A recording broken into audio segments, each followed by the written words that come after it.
hermanos, hablarles por un momento bajo el tema el fruto del Espíritu Santo como evidencia de nuestra relación con Jesús. Si usted y yo tenemos una buena relación con Jesús, el fruto del Espíritu va a brotar, va a crecer en nosotros de manera natural. Así como cuando usted siembra una semilla,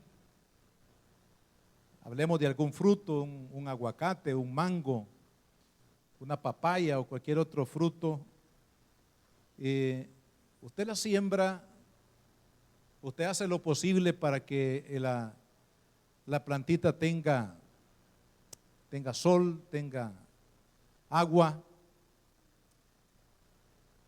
Y yo no creo que aquí nosotros necesitemos hablarle a la plantita y decirle todos los días, tienes que dar fruto, dame los mangos, los aguacates, sino que de manera espontánea y de manera natural, cuando se siembra, un árbol dará su fruto en su tiempo, porque tiene todos los nutrientes, la semilla está puesta en la tierra tiene todos los nutrientes que necesita para crecer, y con paciencia y cuidado a su tiempo va a dar fruto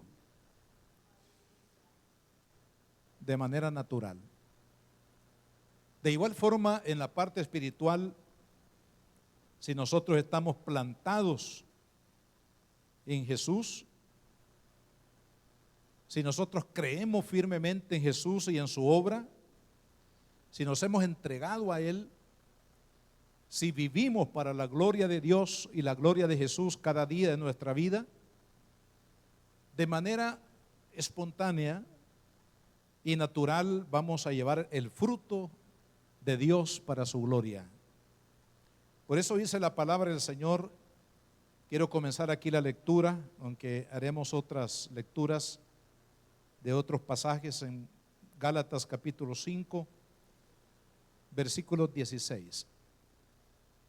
El apóstol Pablo habla acá de dos momentos de la vida de una persona. Leamos lo que dice. Gálatas 5, versículo 16. Digo pues, andad en el Espíritu y no satisfagáis los deseos de la carne.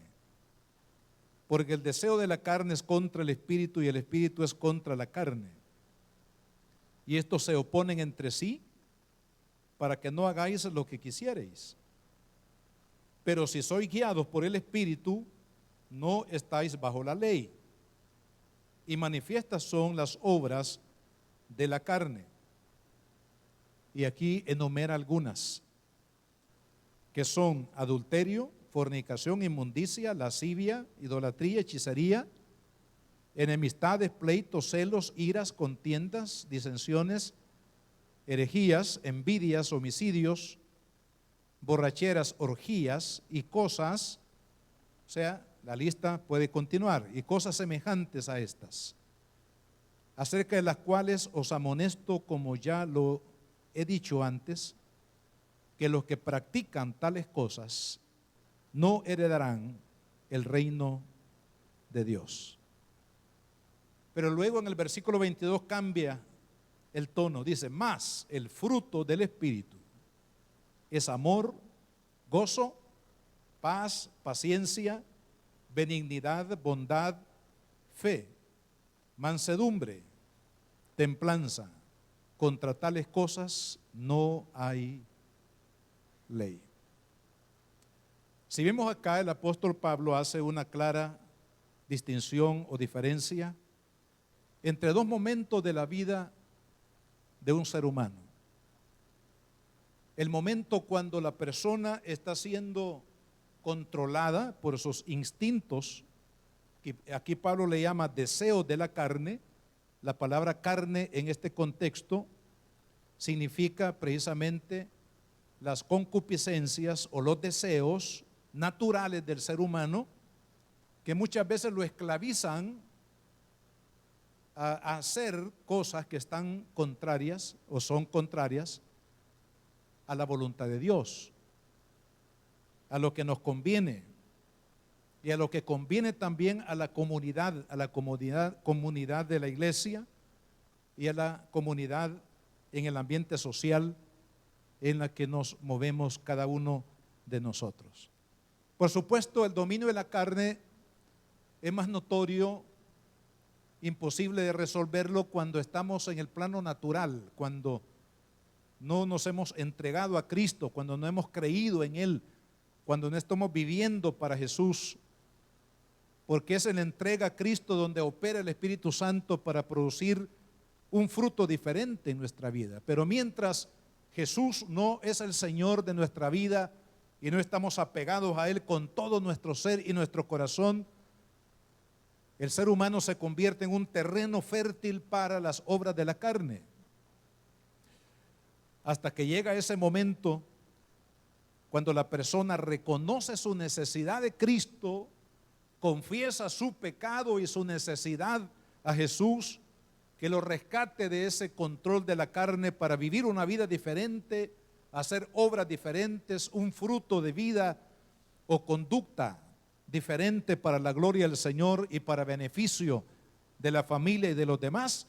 Hasta que no llegue ese momento de entrega, el hombre será reo de los deseos de la carne. Por supuesto que en este ambiente no es posible que haya una solución a las conductas impropias, sino a menos que haya una entrega a Cristo. Por eso, hermanos, en primer lugar, cuando hablamos de este tema, el fruto del Espíritu Santo como evidencia de nuestra relación con Jesús. Eso significa que el fruto será el resultado de nuestra relación personal con Jesucristo. Y que esta palabra, hermano, nos lleve a hacer un alto en nuestro camino hoy en día como cristianos y hacer una evaluación sincera delante de Dios y decirle: Padre, ¿cuál es mi relación? ¿En qué nivel, en qué profundidad está mi relación con Jesús? Porque de eso dependerá el fruto que vamos a dar para la gloria de Dios en nuestro caminar cristiano cada día de nuestras vidas. Por ello quiero reflexionar por un momento en la parábola de la vid verdadera. Está en la cita bíblica en Juan capítulo 15. ¿Por qué? Porque esta parábola, además de usar el Señor una planta como ejemplo, nos habla de lo vital que es mantenernos en una relación personal, profunda, directa, permanente con Jesús, porque ahí está la clave para llevar un fruto que glorifique a Dios en nuestras vidas. Dice la palabra, si leemos aquí en el Evangelio de Juan capítulo 15, versículo 1, yo soy la vid verdadera y mi Padre es el labrador. Todo pámpano que en mí no lleva fruto, lo quitará.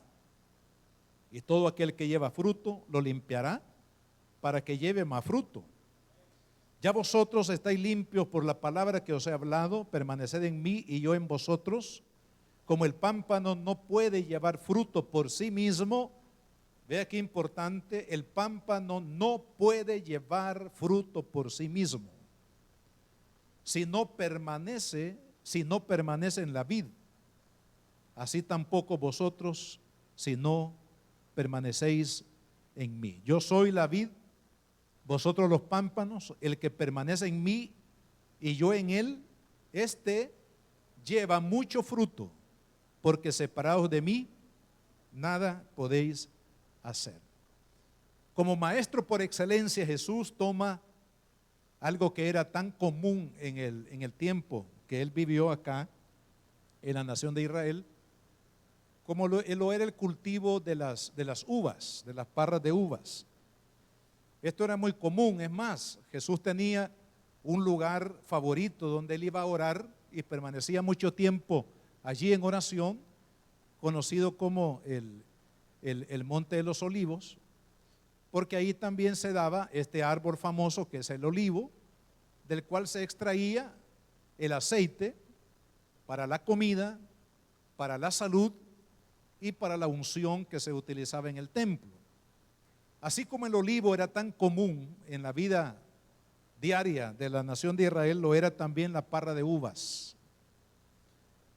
Por cierto que el vino, lo que llamamos el vino fresco, que era el que es realmente el que Jesús habla en la Biblia, no está hablando del vino que embriaga, del vino con alto grado de alcohol por el proceso de fermentación, sino habla del vino natural. Era como tomar agua para el tiempo de Jesús, el vino en ese sentido, porque no tenía concentración de alcohol, era un vino natural, el vino nuevo. Bueno, esta planta era tan común que Jesús la toma como ejemplo y dice: yo soy la vid verdadera, como esta planta de uvas.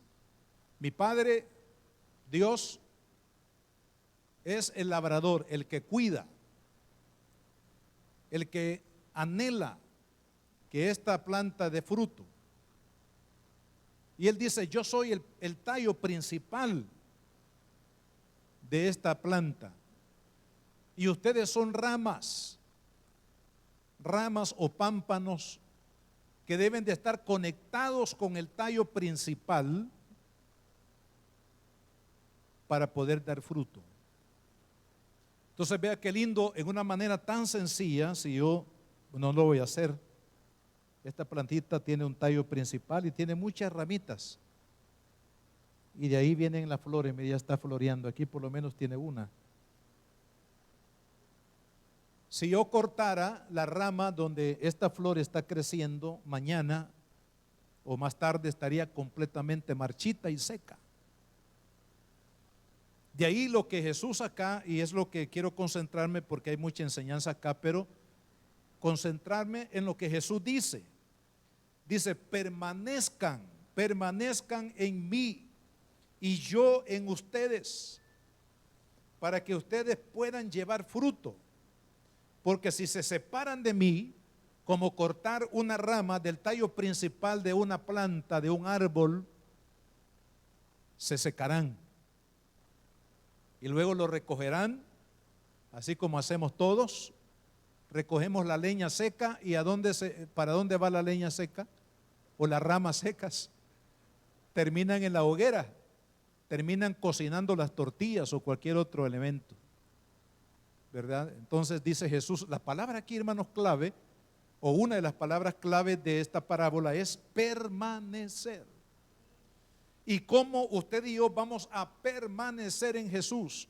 Eso significa hacernos uno en Cristo, porque Él dice: permanezcan en mí y yo voy a permanecer en ustedes. Está hablando, hermanos, de un elemento que nos une con Jesús, que nos hace uno con Él, y es el elemento de la fe. Nadie puede unirse a Jesús y permanecer en Cristo, hermanos, sino a través de la fe.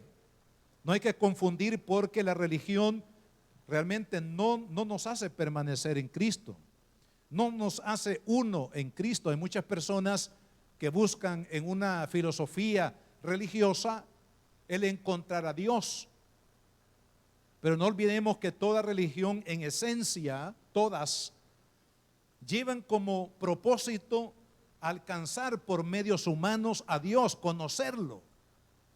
Pero nadie puede conocer a Dios por esfuerzos humanos. Nadie puede conocer a Dios por formular teorías religiosas, prácticas, ceremonias religiosas. Nadie puede conocer y adherirse o unirse a Cristo de esa manera. La única forma de conocer a Cristo y unirnos a Él y permanecer en Él es a través de la fe. Por eso es que la Biblia dice que por fe somos salvos y no por obras humanas. Porque es por la fe que usted y yo ponemos en Jesús como Dios. Jesucristo es el Dios Salvador, Redentor de mi alma.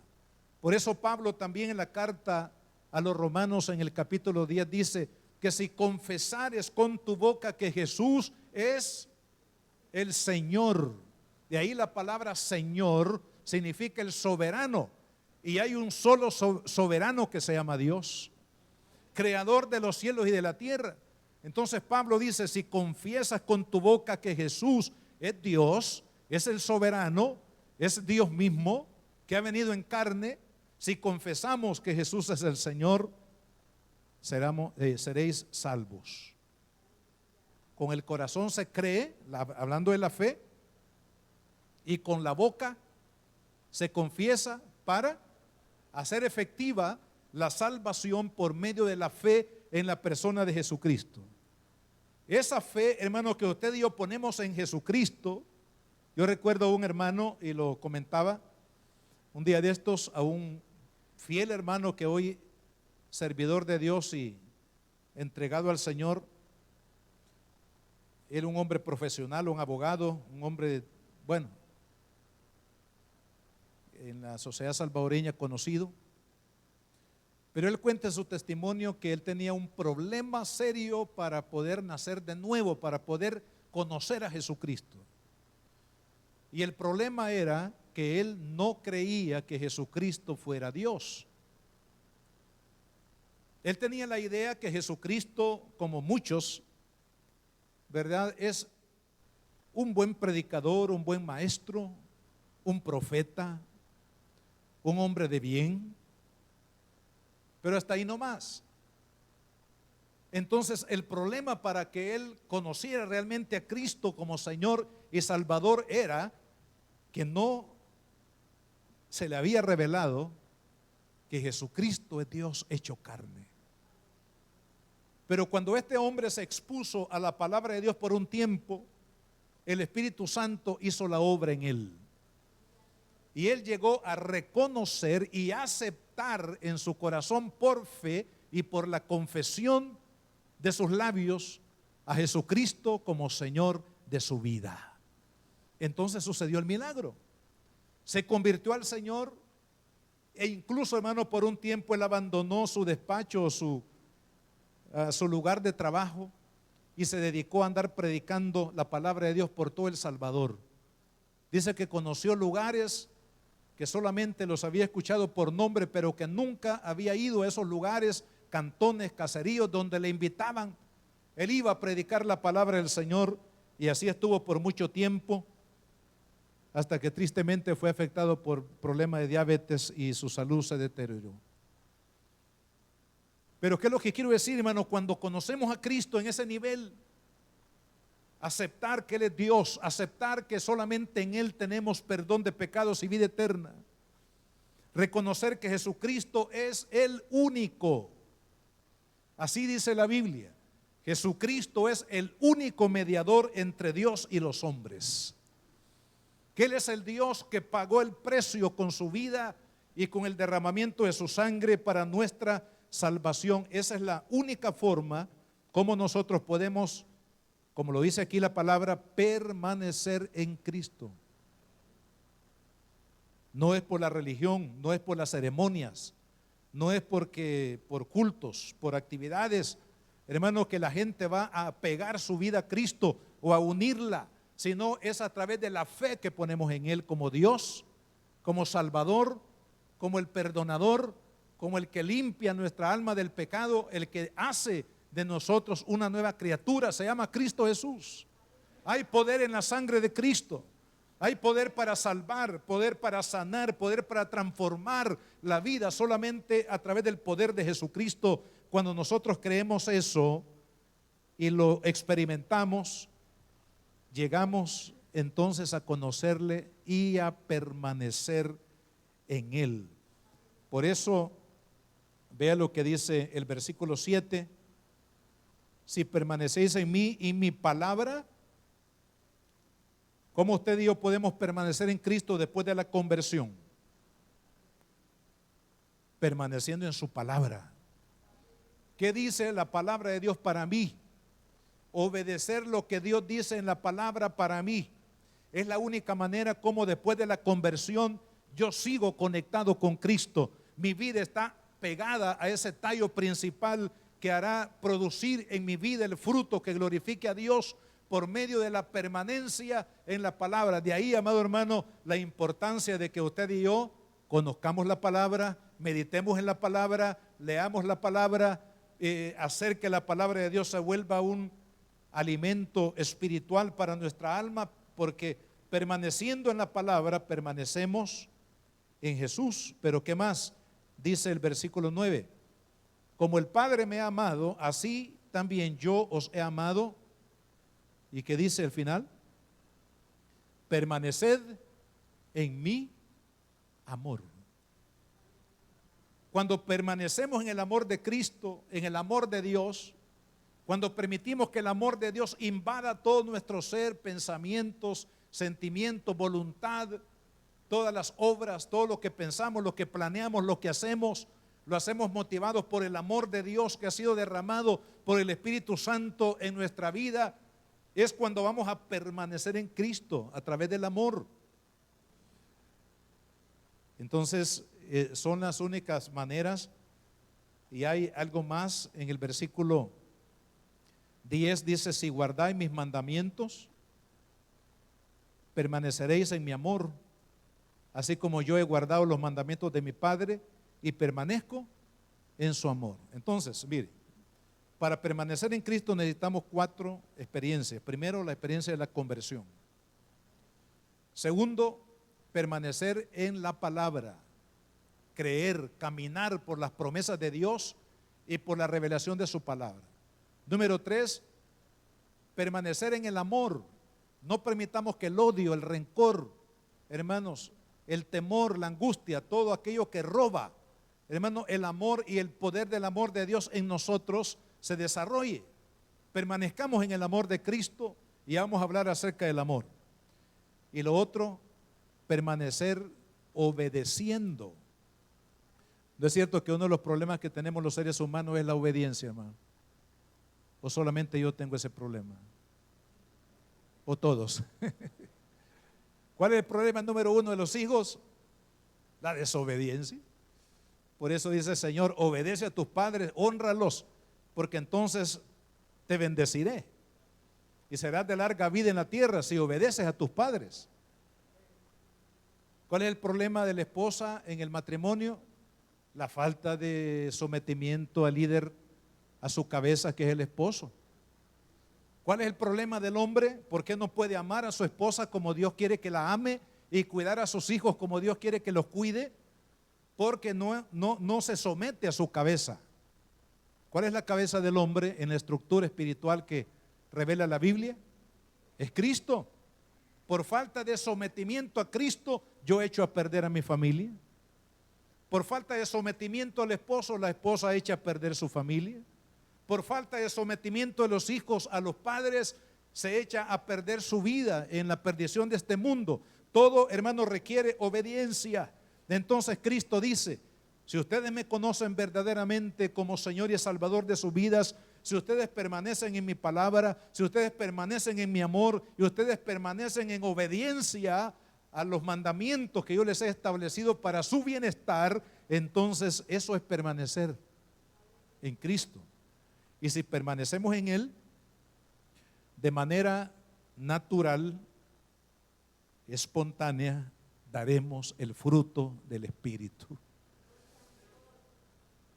Porque el fruto del Espíritu, hermanos, así como usted, mire, ¿cómo es que se genera un fruto en un árbol? Visiblemente nosotros no podemos ver el proceso.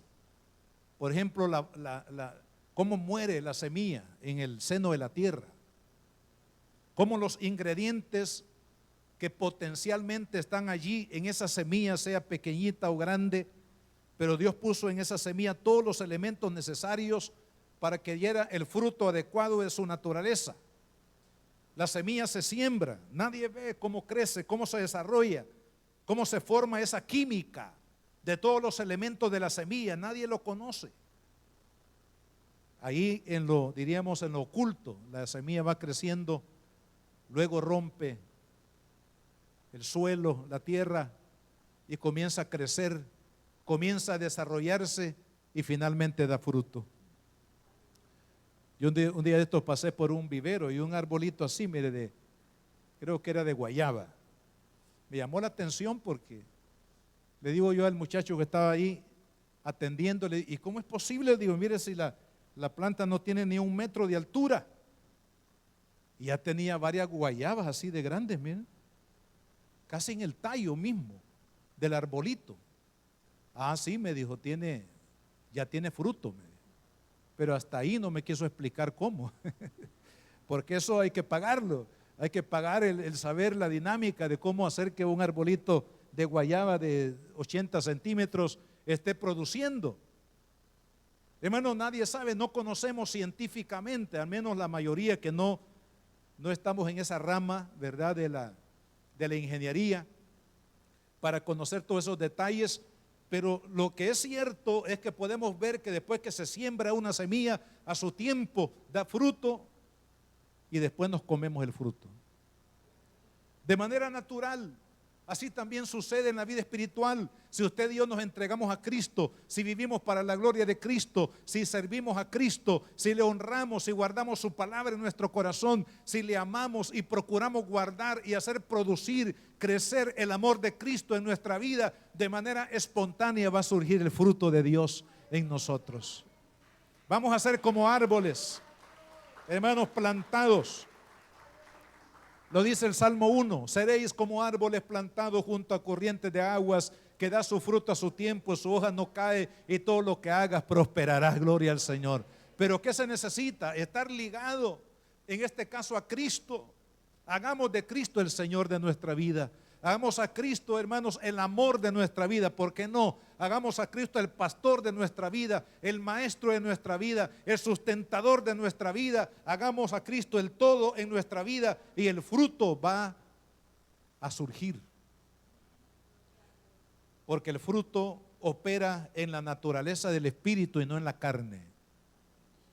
Por eso es que Pablo hace esta diferencia. Dice, si ustedes no están viviendo para Cristo, entonces los deseos de la carne van a producir en ustedes frutos de muerte, idolatría, adulterio, fornicación, inmundicia, lascivia, hechicería, enemistad, pleitos, celos, contiendas, iras, disensiones. Todo esto que menciona Pablo y mucho más que se podría escribir a continuación, hermano, es el fruto de una vida que está dominada por el pecado.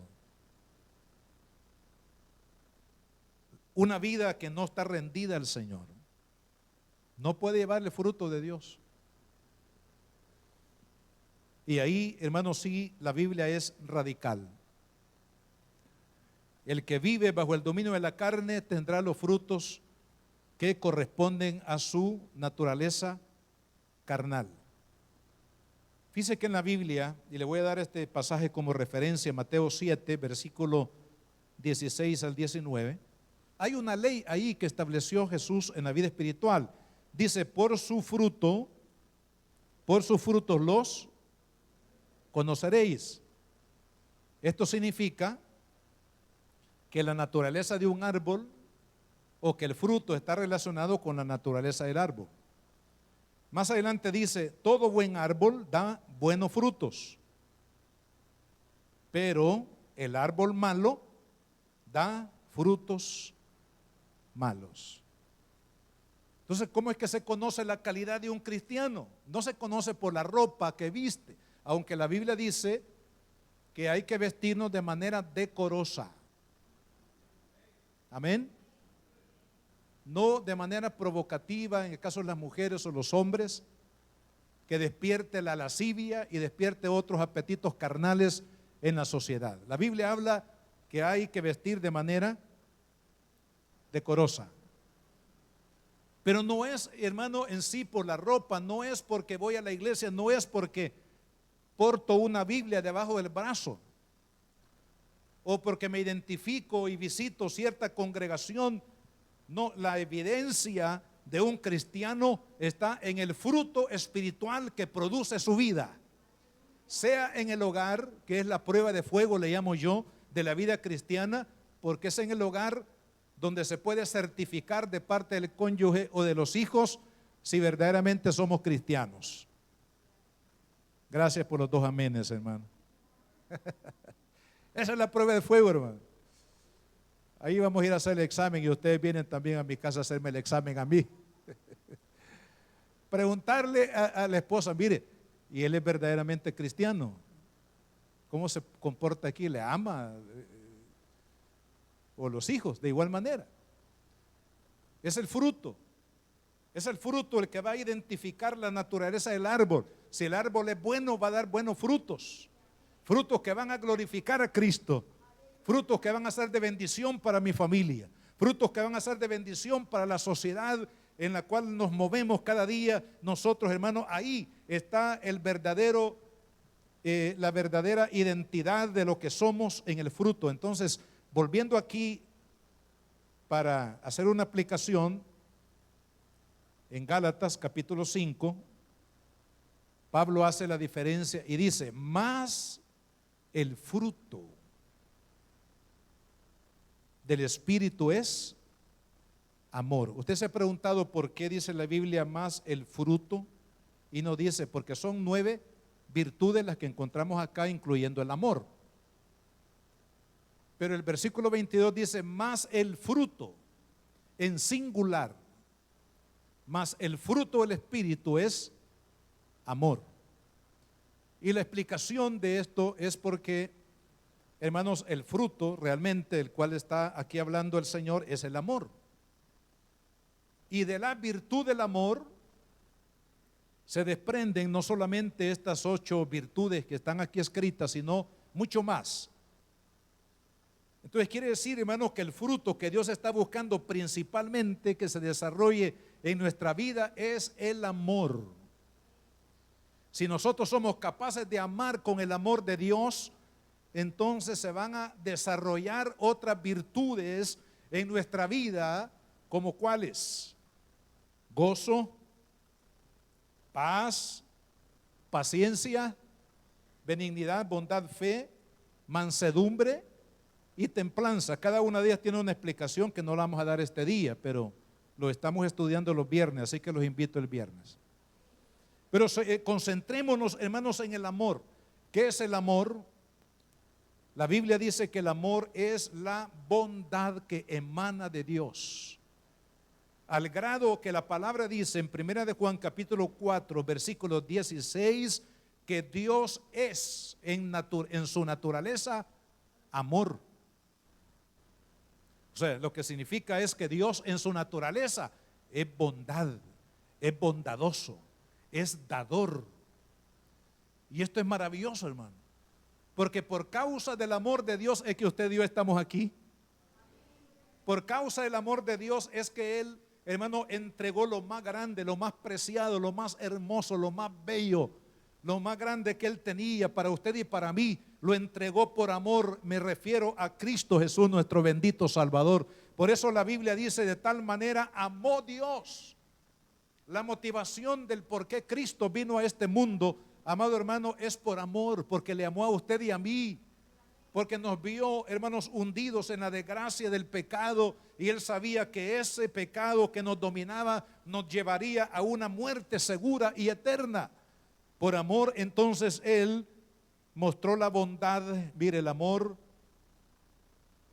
si hablamos de cualidades del amor de Dios, son muchas, pero una de ellas es que es incondicional.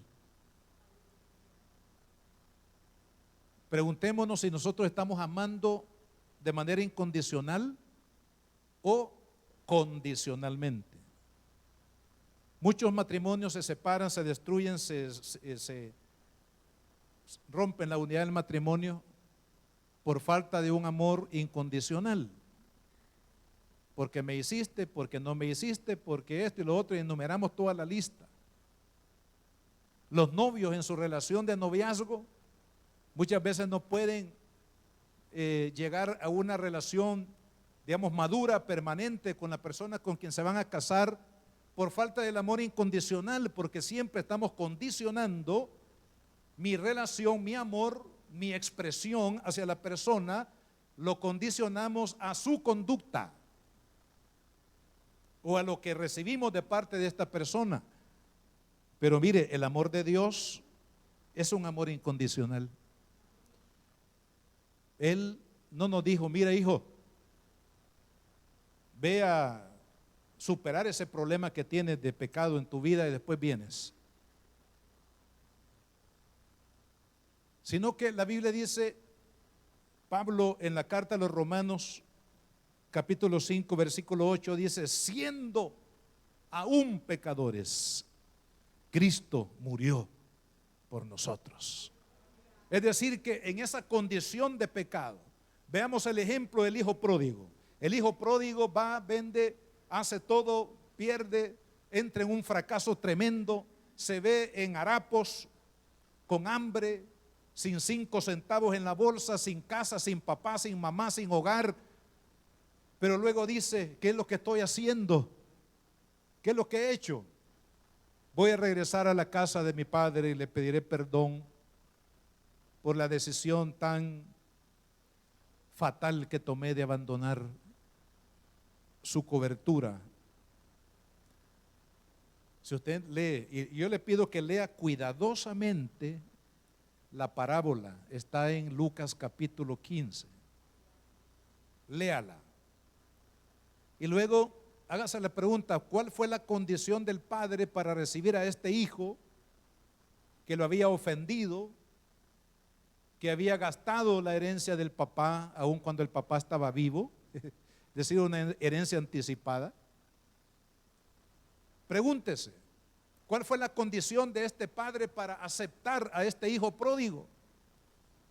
Y usted se va a dar cuenta que el papá no puso ninguna condición. Al contrario, el papá de lejos lo vio, de lejos se alegró, de lejos salió a encontrar al hijo, a abrazarlo, a vestirlo, a coronarlo de bendición, de besos. Le besó el cuello, que era un beso muy significativo de un padre para con el hijo. Hermano, hizo fiesta. El amor incondicional de Dios, el amor de Dios también siempre busca el bienestar para sus hijos, el bienestar para la otra persona. El amor también es perdonador. Dice la Biblia que el amor de Dios cubre multitud de pecados. ¿Cómo es que el amor puede cubrir multitud de pecados o errores? Hermano, es porque el amor de Dios perdona. El amor de Dios también nos da victoria sobre toda circunstancia. Porque la Biblia dice en Romanos 8:37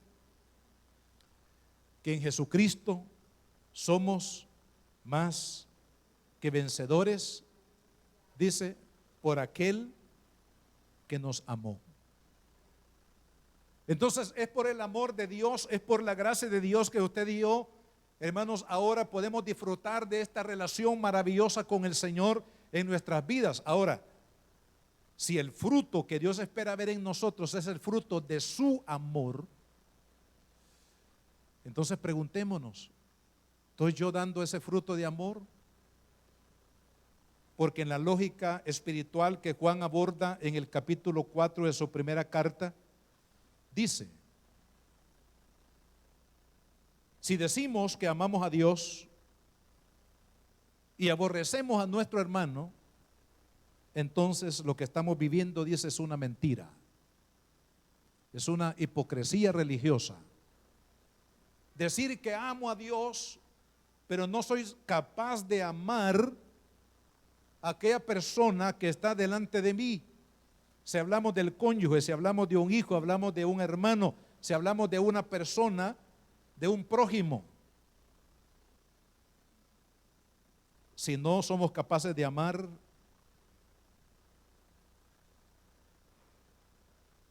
si el esposo no es capaz de pelear hasta lo último, hasta la sangre, por mantener su matrimonio, por confesar, por renunciar al orgullo, a la soberbia que me separa, que es una barrera en mi matrimonio, pero tengo que remover, tengo que ser humilde. tengo que ser sincero, tengo que ser amoroso, tengo que perdonar las ofensas de mi cónyuge para poder mantener mi matrimonio, porque mi matrimonio es de Dios. El matrimonio no es un invento mío, no es un invento de algún abogado por ahí. No, el matrimonio es de Dios, es un diseño de Dios, y de eso vamos a hablar, hermano, un diseño divino. ¿Y quién soy yo para romper el diseño de Dios? ¿Quién soy yo para no pelear, hermano, por mi matrimonio, para que no se rompa, para que no se diluya? ¿Quién soy yo para no pelear por mis hijos, para mantenerlos en el amor de Cristo, en la seguridad de que solamente Dios lo puede dar, hermano, a la familia? Es por eso que el fruto que Dios espera ver en nosotros es el amor. Y lo llevo a este pasaje de Juan en el capítulo 13. Busque ahí conmigo. Juan capítulo 13 y versículo 34. Vea hasta dónde nos lleva el amor. Dice Jesús: un mandamiento nuevo os doy. ¿Cuál es este mandamiento? Que no es un mandamiento en sí nuevo, sino que Él está recalcando el mandamiento que desde la época de la ley de Moisés Dios había dado. Un mandamiento nuevo os doy, que os améis unos a otros como yo os he amado, que también os améis unos a otros. O sea, el amor es el fruto principal que Dios quiere que se desarrolle en nuestra vida. Y vea a continuación lo que dice: en esto conocerán todos, o sea, hablando del mundo que nos rodea, que sois mis discípulos. ¿En qué? En que entro a un templo, aunque he comprado Biblias para cada día de la semana, color rojo, amarillo, verde, azul, morado, o porque me he visto impecablemente. Todo eso es importante, pero no es lo que nos identifica como cristianos. ¿Cuál es la identidad del cristiano en el mundo? Dice: si tuvieres amor los unos con los otros. Es decir, como yo amo a mi esposa, como usted, amada hermana, ama a su esposo, como amamos a nuestros hijos, como los hijos aman a su padre, como nos amamos entre hermanos dentro del cuerpo de Cristo, como amamos a la persona con quien trabajamos, al vecino, al compañero, al amigo, al compañero de estudio. Hermano, ese es el testimonio de que realmente nosotros tenemos el fruto del amor. Y eso es lo que debemos de procurar como hijos de Dios. Y le doy una buena noticia: el Espíritu Santo quiere producir ese fruto en su vida y en mi vida. Porque dice la Biblia: más el fruto del Espíritu no viene de mí, porque yo no puedo generar amor en mí mismo, no puedo fabricar amor en mi vida. El amor viene de Dios, pero el Espíritu Santo está dispuesto a derramar su amor sobre usted, amado hermano, que dice: ya no amo a mi esposa, ya no amo a mis hijos, ya no amo a mi familia, ya no amo la vida. Algunos se decepcionan tanto aún de la misma vida, pero ¿sabe quién le puede solucionar ese problema, ese vacío que hay en su corazón? Jesucristo, el Hijo de Dios. A través de su Espíritu Santo, Él puede derramar en su vida, hermanos, el amor que usted y yo necesitamos para poder dar fruto que glorifique el nombre de nuestro Padre. Termino con esta exhortación. Hermanos, no avergoncemos a Dios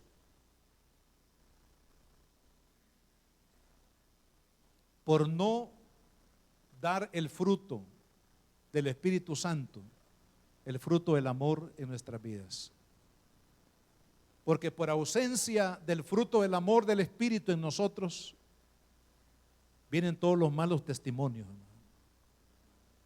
de lo que habla Pablo acá, de las obras de la carne. Cristianos dominados por la carne, por la naturaleza pecaminosa, porque han anulado el fruto del Espíritu Santo en su vida. Y ahí se desatan todos los malos testimonios que ponen en descrédito a la iglesia, en descrédito a Dios, que es el que sustenta nuestras vidas. Por ello, les invito a ponerse de pie y a decirle al Señor: Señor, quiero dar el fruto del amor. Señor, quiero permitir que el Espíritu Santo haga producir el fruto del amor en mi corazón, en mi vida. Yo le aseguro, hermano, que el fruto del amor, cuando sobreabunde en nuestras vidas, se va a convertir en la solución de muchos de los problemas que ahora tenemos. El amor lo va a solucionar. Que le pidamos a Dios que los que gobiernan nuestra nación y el mundo entiendan que no pueden gobernar sin Dios y sin su palabra. Que hay un poder más grande que el poder de las cárceles, de las armas, de las amenazas, que es el poder del amor de Dios, que es el que transforma el corazón, que es el que transforma la vida.